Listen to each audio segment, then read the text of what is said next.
How's everyone doing today? It's your boy JJ Domination, and today we are back with episode 2 of the NFL Superlatives list. We started off, of course, with my Green Bay Packers. Hopefully you guys enjoyed that one. We're coming back at you with the Chicago Bears, the first team in chronological order, based on Madden. So we're going to go ahead and get into it. Of course, I explained the rankings in the last video, like what each superlative means, like best player, obviously self-explanatory. Best new addition could be a guy they got via trade, free agency, or the NFL draft. Most underrated is a guy who I think is being kind of slept on by the media and by even fans of the team. Most overrated is a guy who could possibly be gassed up or overhyped based on one great season of production, or just a guy who, is getting it based on reputation. Breakout player is a guy who I think can definitely step up and have a killer season for this team. A prove it year is a guy who could be in a contract year or is coming off injuries and needs to definitely prove himself. And then an X factor could be a player who could determine some success, kind of a cross between breakout player and prove it.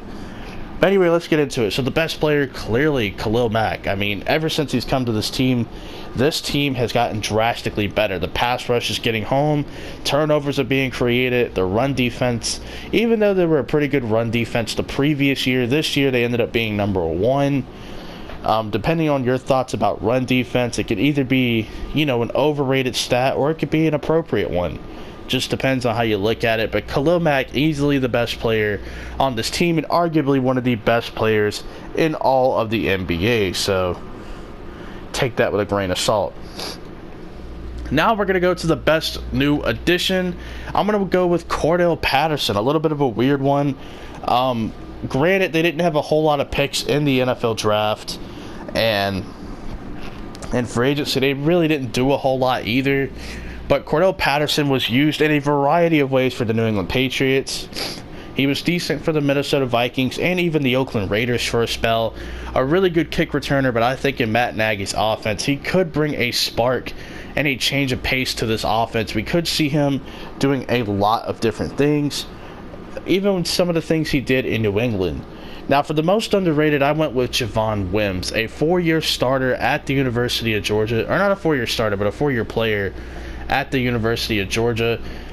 Last year in his rookie season, he did show flashes not only in the preseason but towards the end of the regular season. I feel like if he is given a full-blown opportunity, he could beat out some of the guys ahead of him for some playing time. They also picked up Riley Ridley via the draft. Emmanuel Hall was an undrafted player. Marvin Hall and Tanner Gentry, we'll see. But Javon Wims, I think, definitely could emerge from this room. He definitely has the physical makeup, a good jump ball specialist, pretty fast as well in the open field. I think he is their most underrated player. Most overrated, this is going to trigger a lot of people, I just know it, but Kyle Fuller. Kyle Fuller had one great season. Stop. He had 7 interceptions last year. A lot of it came off of quarterbacks throwing literally as they were getting hit. Listen, I'm not going to discredit what he did. I even said it for Kyler Fackrell for the Green Bay Packers, so this isn't me being biased. One great season in your entire career does not make you a great player. It just means you balanced yourself out and you're a pretty solid player. Kyle Fuller is a really good player, but he's not a great player. He had one great season statistically. Cut the shit. Seriously. Now let's get to breakout player. Bilal Nichols. He did show flashes last season when he was able to start and get some more playing time, but he did look pretty solid. I think this is the year he's going to be a consistent starter, and he will definitely step up and be a breakout player on the defensive line next to Akeem Hicks and Eddie Goldman. I do expect big things for him. Prove it year. Leonard Floyd, not only is he in a contract year, but he's kind of had an underwhelming career so far. Wasn't really the breakout pass rusher the Bears had expected. Khalil Mack gets to this team, and he's able to pick his spots nicely as a situational pass rusher and a opportunistic one. This season, he's going to have to put up some nice numbers because he is entering a contract season. And listen, if he can't get it done, I don't know what to say, boss, but he will be a decently sought-after free agent, a guy that some people will go after for sure. So he's got to have a breakout season to set his market.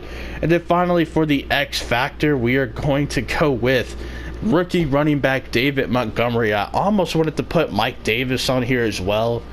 But Tariq Cohen, you know, he has a decent backfield behind him, a pretty good one potentially.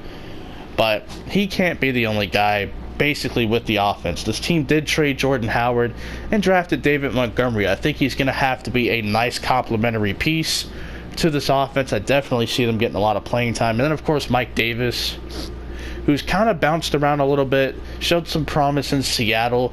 Unfortunately, didn't come back to the team. But hey, man, this could be a solid backfield for sure, but the X factor for me is David Montgomery.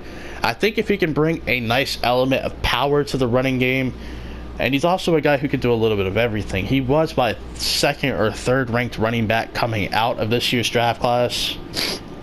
So we'll just have to wait and see how he emerges. But hopefully you guys have enjoyed.